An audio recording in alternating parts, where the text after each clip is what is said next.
Honda CBR 600S mototsiklimiz. Bu yerda Honda CBR 600 motori qo'yilgan, faqat buni ko'rinishi Sport Turist, unisi esa Sport. Maksimal tezligi 220. Bu unaqa agressivni mototsikl emas, 0 dan 100 gacha 4,5 sekundlarda muncha xatolaringlarni kechiradi va Honda motorlarini bilasizlar, o'zingizlar uncha-munchaga buzilmaydi. Bu mototsikl 2004-yil 2011 gacha chiqarilgan. Probkalarda, trassalarda o'zini juda ham zo'r his qiladi. Buni vesi 200 kilodan oshiq bo'lsa ham o'zimni velosiped haydagandek his qildim. Upravlaymisda juda ham yengil.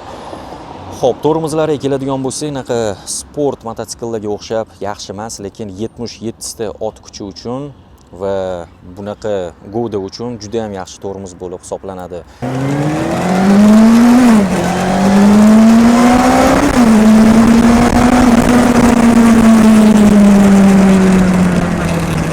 Honda'larni oddiy qilib aytganda motori, переключатель korobkasi va farasi ko'proq yoqadi.